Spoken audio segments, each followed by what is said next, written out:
Hey, friends. So, I spoke yesterday about a podcast that I'd listened to, and it was a podcast about happiness. It was Tim Ferriss's podcast. Arthur C. Brooks was the guest. It was like a 2.5 hour conversation. Spectacularly deep and far ranging. Everything from the scientific to the philosophical to the spiritual. It was remarkable. If you have not heard, and many of you probably haven't because I think it just came out, Tim Ferriss, Arthur C. Brooks, unbelievable. I had no idea who Arthur C. Brooks is, but he's apparently a big deal. Teaches a class at Harvard, a couple classes at Harvard, and has worked personally with the Dalai Lama. Had just co-wrote a book with Oprah. Spectacular guy. And as I was hearing him speak, I was like, who is this guy? Well, he's so sharp. Just so on point, and his references and the sort of breadth of knowledge and the depth of knowledge that he's bringing to this topic of essentially what he's really talking about at the end of the day is the spiritual path. It's couched in a number of different terms, and I think the one that he's kind of most known for is the science of happiness. Building a life that employs an understanding, a scientific understanding, but also a philosophical and moral and spiritual understanding of how happiness is a choice. Happiness is actually something we can consciously do. We can choose to let it be random, but we don't have to. There is a way to happiness. There's a way to, regardless of our genetic predisposition towards certain moods or chemical balances, imbalances in our brain, there are things we can do. There are practices. There are things we can actually very concretely do that will enhance and really kind of give us the best chance of living a truly happy, fulfilling life. That's who he is, Arthur C. Brooks. I was quite happy to have come across him. One of the key elements of happiness, I spoke a little bit yesterday about the enjoyment aspect. And the enjoyment aspect, as I mentioned yesterday, according to Brooks, he says, pleasure is something you want to be aware of, because pleasure in and of itself is basically the hook in all different kinds of compulsive cycles, ultimately addictive cycles. And the way to mitigate that addiction is to add things to your pleasure experiences. One key element is people, and one key element is memory. So if you're doing something pleasurable with a group of people rather than alone, and in such a way as to create a significant event in your life, significant enough that a memory can be formed, then that dilutes the tendency of pleasure to create and or perpetuate a loop of compulsive behavior, kind of compulsive fulfillment of that pleasure. Spoke a little about that yesterday. So there's three components of happiness: enjoyment, which is the one I've just spoken about; satisfaction, which is the feeling of doing something that costs effort, doing something rewarding that costs effort. And that was an element, again, just these kind of very elegant and concise and clear definitions. To me, this is like nectar. It breaks open a kind of ability to really understand, to really be able to look at What am I doing in my life? Where does satisfaction come from in my life? Where am I expending effort to get a reward? And interestingly, I spoke about this a few weeks ago when I listened to a different podcast, The Hidden Brain, with Anna Lemke, who's another social scientist, psychologist, who was talking about the pleasure pain mechanism in the brain. But long story short, satisfaction, it's not just the reward that is the satisfaction. Part and parcel of the reward is the effort required to get it. And which has a parallel to Anna Lemke's view of how pleasure and pain are ultimately always in balance. And if we go towards one, then internally our brain is going to try to balance us back to equilibrium, homeostasis, by all of a sudden pushing or lifting, or however you want to think of it, applying pressure in the sort of negative direction, in the direction of pain, to bring us back from pleasure into a homeostasis. Or equilibrium, rather. But there's a parallel to the satisfaction idea as expressed by Arthur C. Brooks, because, we might think that satisfaction comes from the things we get by doing whatever it is, but actually the satisfaction comes from both the experience of doing the work and the experience of the accomplishment. And you can't have the reward without the work. In other words, any time we want satisfaction, there's a barrier, there's a territory of effort to be traversed on the way there. This is why deferred gratification is so important. If we get the gratification right away, we sort of jettison the effort portion of the process, which results in far less satisfaction. And ultimately is not a foundation for happiness. So there's no such thing as satisfaction without the effort. And that means every day again, right? And it means no matter where we are, no matter how much we have accomplished, every day again, there's this imperative that we expend effort in the pursuit of something valuable. And the sum total of that process is satisfaction. Beautiful definition, really just perfectly expressed. And then the final component of happiness is meaning. And meaning, Arthur Brooks asks two questions. He says there's a lot that goes into meaning, and it eludes many people. But he says basically, I can give you a pretty quick, down and dirty meaning test. And it consists of two questions. And the two questions are, one, why are you alive? And two, what would you be willing to die for tomorrow? And by the time they got to this part of the podcast, they had already discussed a number of other topics, including a death meditation, which is basically, it comes from the Buddhist tradition. I forget the name, but it's a meditation where you regard an image of yourself either dead or in some state that signifies death to the ego. In other words, so his example was going crazy. His example was, for me, the toughest thing is the idea that I might lose my mind.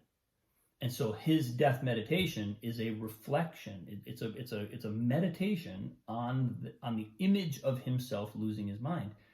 And what he says it does is it cuts through the illusion of the death, the illusion of the death that your ego is so afraid of.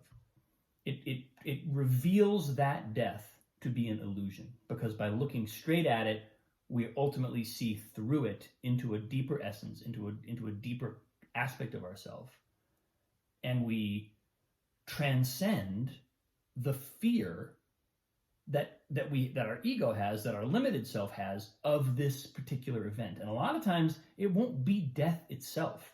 It'll be something else. It'll be failure. It'll be losing a partner, losing a relationship. It'll be, in Arthur Brooks's case, losing his mind. Anything that when we think, I think we could probably do a pretty quick survey of that and figure out, okay, what's my thing? So they talked through that, and then talked about actually some examples of people who'd found meaning and answered these meaning questions. But I thought those two questions were just super powerful. Why are you alive? And what would you be willing to die for tomorrow? And if you don't have compelling answers to these questions, he says, then you're not in touch. Then you got some work to do in order to find the meaning in your life.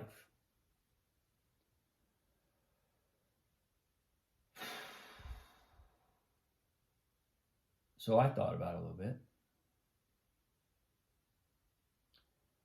And my response to the first question came to me while I was standing in the shower. And it was that I'm alive because the evolutionary process, the evolution of consciousness, wanted to experience my unique set of joys, of thrills, of challenges, of disappointments, of pains. Consciousness wanted to see and experience and live my set of experiences. A succinct way of putting that would be to say, God wanted to see the world through my eyes, or God wanted to see himself through my eyes. Because that's truly why I believe I'm alive. I can't speak for everyone else, but that appears to me to be the purpose of not just of life, but in particular, I mean, it applies to all life, right? Equally.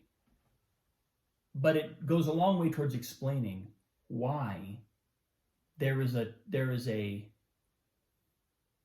movement in the direction of higher consciousness, why evolution trends in the direction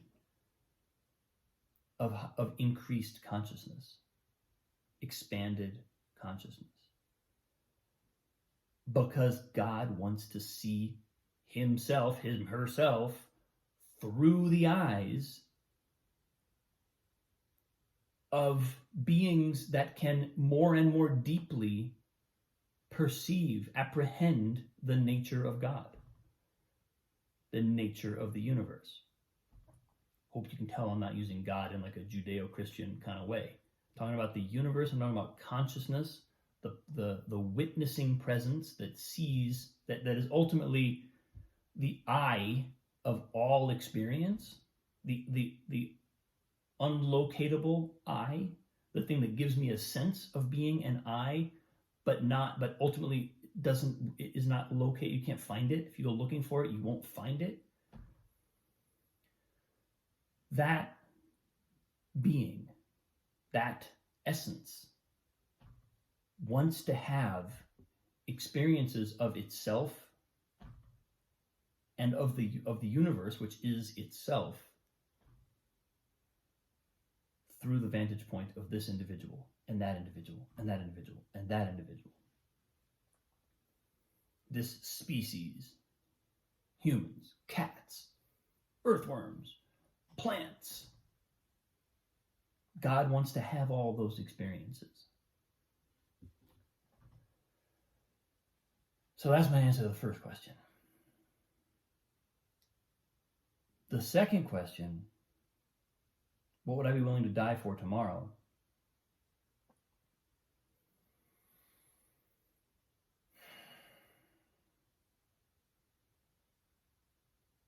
I'd be willing to die for my family, my daughter, my wife.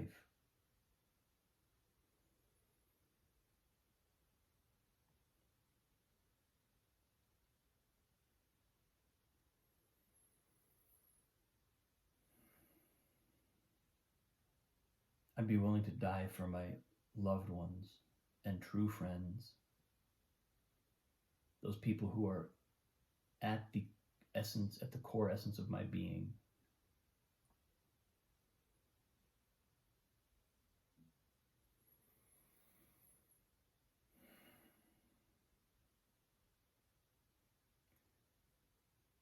And I'd be willing to lay down my life for the expansion of consciousness. I would be willing to give my life for growth in consciousness.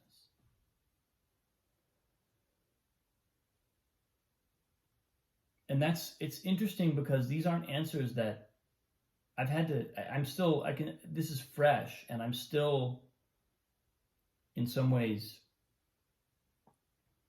searching. But what I've noticed is these are not answers that I can manufacture. These aren't answers that where I can come up with the right answer. These are questions that send me on a journey. They send me on a quest, in a way, into myself to locate what I'm here to do. And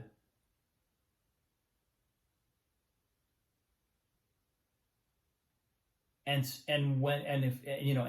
not so easy to go to those places. Who wants to think about dying?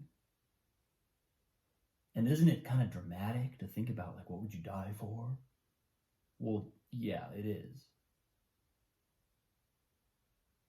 But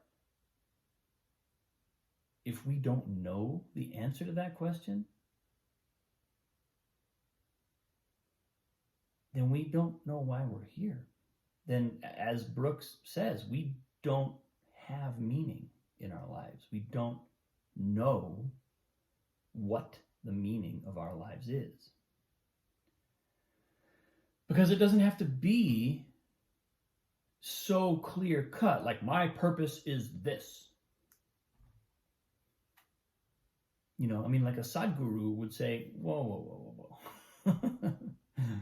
What if you just rest in consciousness and see what action arises? Right? But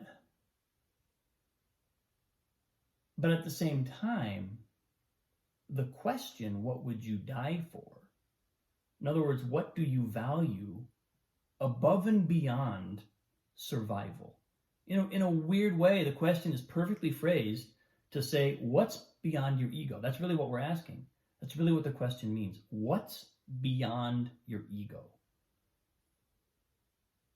What would you die for means what's more important to you than your ego? Because the ego is what dies.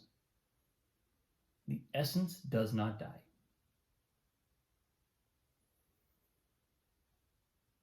So, what do you care enough about that the ego becomes subordinate to that?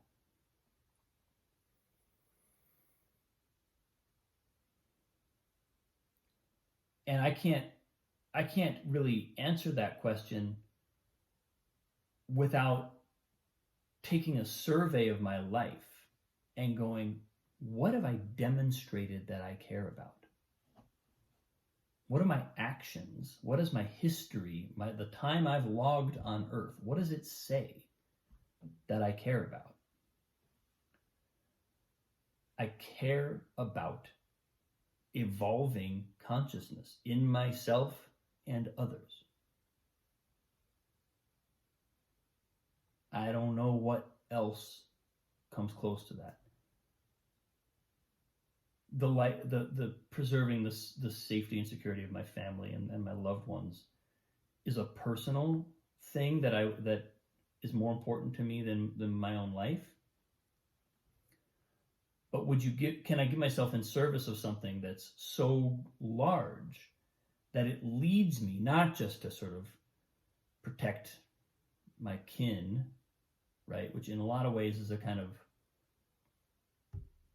rudimentary level of consciousness. Most people, or even biology, programs us to be willing to sacrifice ourselves for our children. I mean, that's just basic survival. The mechanics of the survival instinct make us want to do that. But is there something beyond my ego, beyond the small self, the survival-oriented self, that I would lay down my life for?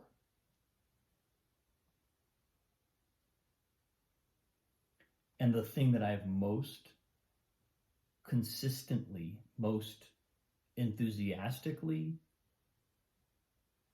and almost, unprompted.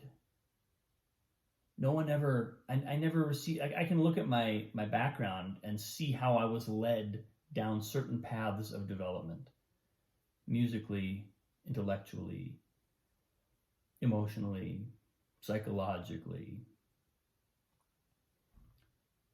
No one ever told me to seek out the evolution of consciousness as a pursuit or as a passion in my life. Literally, no one ever said that to me.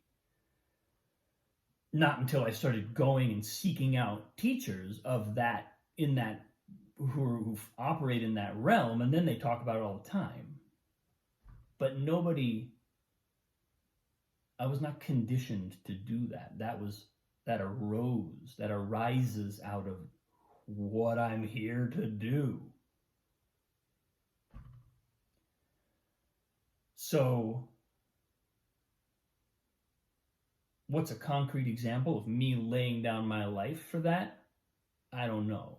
That's a thought experiment I haven't done yet. Like, well, what about in this case? Would you die for this? That's getting into a level of sort of pedantic analysis of what the question literally means that I don't think is actually really very important. What I know is I've been devoted to this for as long as I can remember.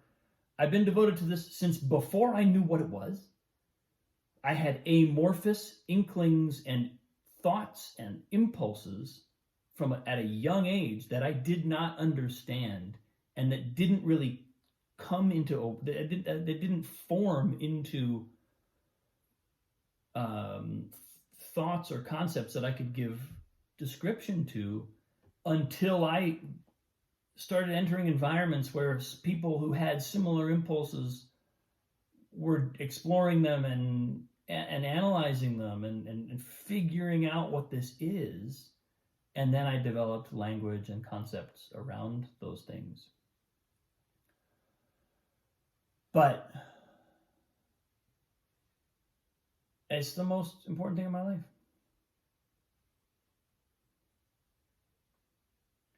And he clarified something else, because Brooks says,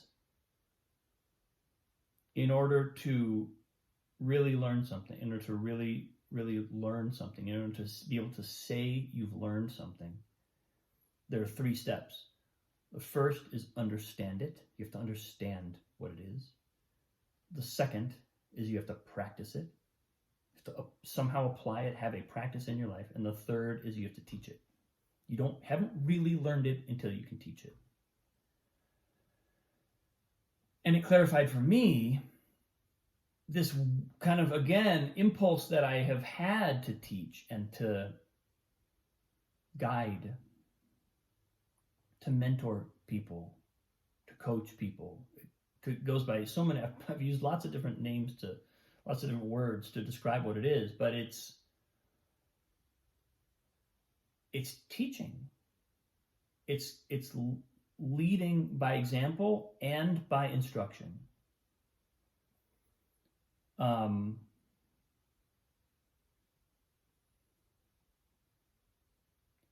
So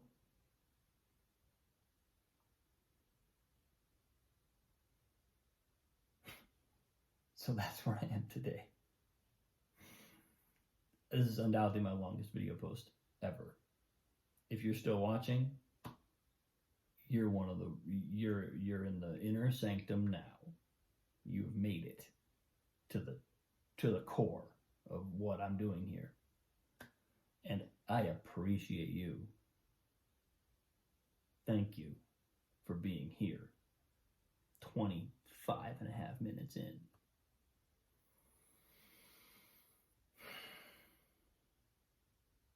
But this is unlocking doors for me. It's giving me permission to pursue what's true in my heart, to discard some things that are distractions and not important, and to just lean into what really matters and what is required of me right now. So thank you for listening. I hope that this illuminates something for you as well. And my God, go check out Arthur C. Brooks.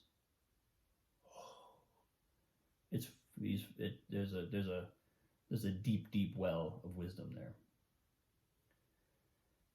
Thank you.